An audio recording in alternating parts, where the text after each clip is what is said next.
So what are some intentional choices that you've made? And also, because I'm looking at our audience, and I am not going to assume that everybody's baby skin matches your skin, because I'm learning.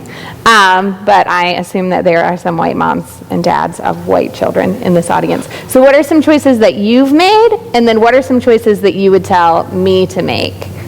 If I am like, okay, I'm with you, the system is broken, I want to help fix the system, I want my kid to be part of that solution. What are some things that you've done to like purposefully raise an advocate? So things that I've done purposefully, and it's more of a gender thing in our house because everyone's black, is the idea of consent. So we have consent conversations even though he's 4 and people think I'm insane about that.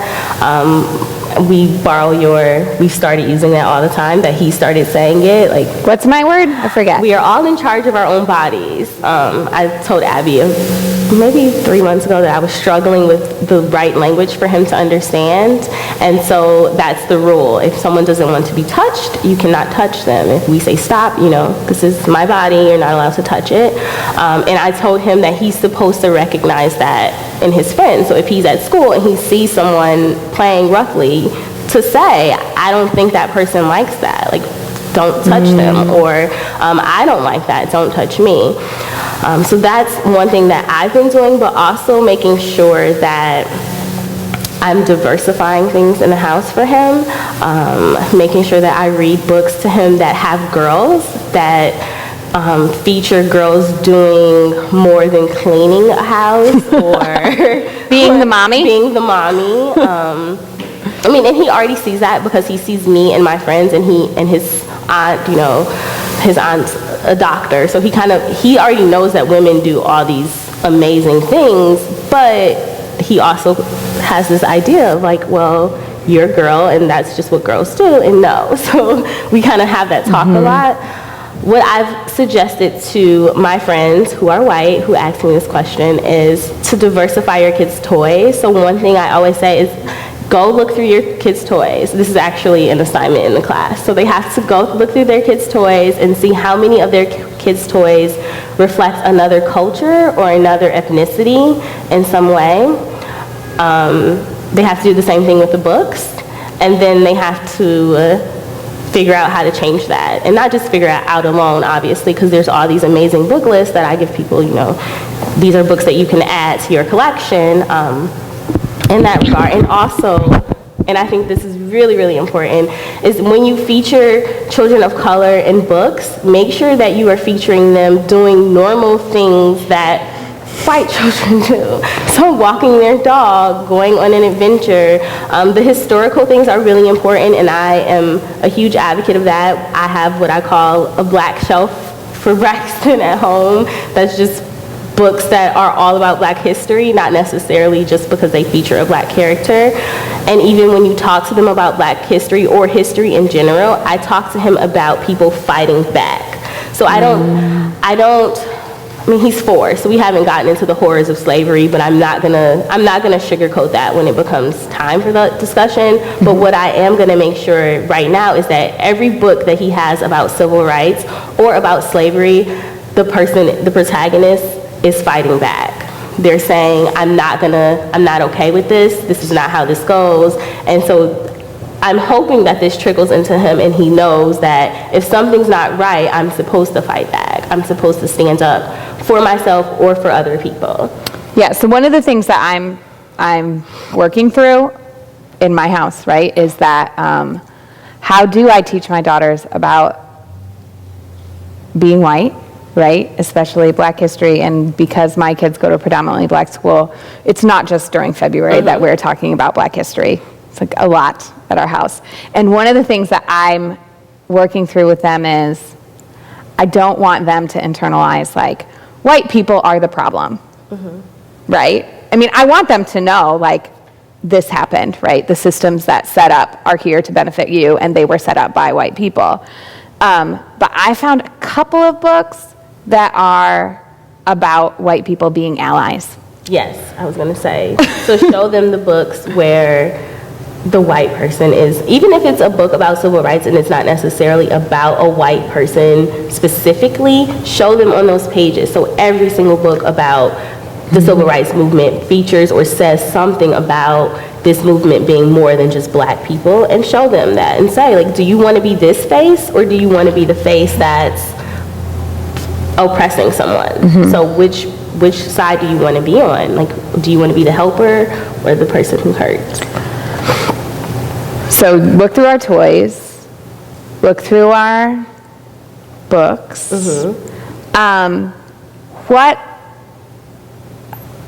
What has your child brought up that you think, oh, I am not ready for this? My list is long. So we have, oh gosh, I hope I don't cry when I say this. So we have gotten to the point where he acknowledges his blackness, which is kind of how Abby met me, was at that event. You know, I talked about my kid walking in the room and saying, "Mommy, I'm black." And I was like, okay. And he was like, and you're black, and Daddy, you're black. And we were like, yeah, we're all black. We don't know where that came from. And of course, I looked at my husband and I was like, what happened at his school? Like, I'm mouthing this over him, like, what happened at his school? And he's like, nothing happened. I'm like, something happened. So I'm like, let me probe him and see if something happened.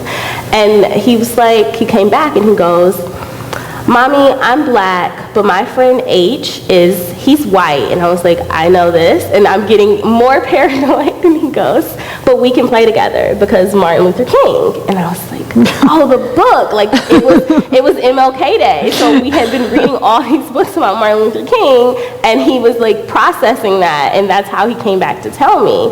But then a few months later, or right before school started this year, he told us that he needed to change his skin.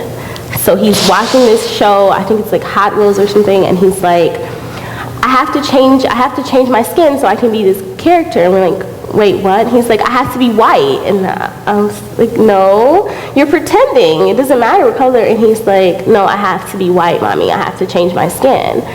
And I froze initially, and so then I stayed up all night coloring pages. If you follow my Instagram, I started coloring all these pages of superheroes in different shades of blackness. So I found his coloring book that I had for him, and I just literally stayed up all night, and I made like Black Widow, dark skin with purple hair, and just like I went crazy with it. And the next morning he looked at it and he was like, I still don't. He's like, okay. Although he did tell me that I was Black Widow recently. Oh, see? And he's never said that before.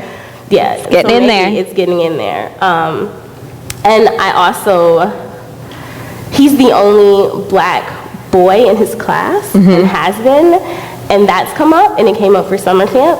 And there was a kid there who was black for the first time, and he was really excited. And I was like, oh, you made a new friend. You helped this new friend. And he was like, Mommy, he's like me. And I was like, what do you mean? Like, he was the new kid, and now, like you were the new kid before, and you didn't know anybody? And he's like, no, Mommy, he's black, like me. And I started crying because I was like, did I make the right choice? Like, is this hurting him that he is not seeing more black boys in his class? And so we just went through the class list, and I was like, so this person isn't white. He was like, but they're not black. And so I had to like start explaining different ethnicities to him, and he goes, well, I'm gonna tell him. He's like, I'm gonna tell him he's Indian. And I was like, I think he knows. Like, nobody told you were black. And he was like, no, nobody told me I was black. I knew I was black. And I was like, so he knows. He was like, okay. And I was like, it's okay for you to be different, but it's not okay for someone to treat you different. If someone is treating you differently and they say that they won't do something because you're black, then that's different. And you need to tell Mommy that, and we need to talk about it. And I talked to his teachers. I mean, one of his teachers is here, but I've talked to them. I've talked to the school, and the school has been very accommodating and very much, they can't force other black students to enroll in the school, but what they can do, and what I think all teachers can do, is make sure all races and ethnicities are featured in the class. So even before I enrolled him, when I toured the classes, I knew from the website that there weren't that many black kids. But when I toured the classes, I noticed that all the classes had books of not just black kids in the books. It was like all ethnicities were in every single classroom. And I was nudging my husband like, okay, we could do this, even if he is the only one. But obviously they didn't have that many last year, and they still have it on the bookshelves. They're still trying. So how do we, or talk to us a little bit about the position of white people and why it's especially important that you are not the only one saying, right? Like, why, okay, I get it, your kid needs to be represented. So why should that be important to me? And also, like, why am I in a unique position to get the brown Legos at the Target? Yes. Okay, so first question, why you should do it too, because you don't want your kids to be the one who's making another kid feel badly. So it's just, I don't want my kids to be a bully. I don't want my kids to be prejudiced. I don't want my kids to be sexist. So what am I going to do to make sure that doesn't happen? Okay. And so that they see people of color doing everyday things that isn't basketball, football, singing or rapping, all the things that people have already stereotyped my son to be, even though he's 4 and random strangers say these things to me. You don't want that to be a stereotype. I remember as a freshman at the University of Michigan, one of my white dorm mates looked at me and was like, "You're from Detroit?" I was like, "Yeah." He goes, "Do you have friends who sell drugs?" And I froze, because once again, I am 17, 18. I have no idea how to talk about race yet. I'm still not there. I've just read Roots. I'm still like internalizing what's happening.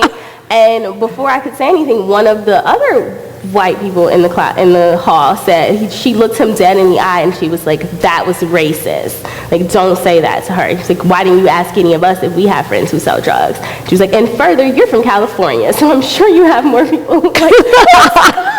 But I mean, when I think back on that moment, I'm like, those are the kind of white people we need, so that it's not just like me standing there frozen and me trying to like not be the angry black person, because that's when I went to school, my family was like, you need to be careful, you need to make sure that you like are even tempered, you know, if you get angry, it's not going to be the same as when they get angry. And so I didn't know what to do. I'm just standing there, but having people who will say, or clean up your trash. The post you wrote. So I wrote this post about our dog, really my dog. I talked my husband into it. He's still not thrilled about that decision. She sometimes likes to get out, especially on trash day. And our neighbors knocked on my door and were like, "Hey, dude, your dog, the trash, it's everywhere." But the only reason that they ask me to do it is because I have a relationship with them and they believe that I would care. Right? If they didn't think that I would care, if I would just be like, "Well, sorry about that, you're on your trash," you know, then they wouldn't even knock on my door. And that I got to do it because they asked me to do it, but it's my dog. And I think that as a person who is white, that I need to recognize that like I'm living in a system where the trash is spread out on other people's lawns, but it's my dog, you guys, it's our dog. Like, we need to take some responsibility, or the responsibility to clean up the mess that that racism has caused, because it's our dog.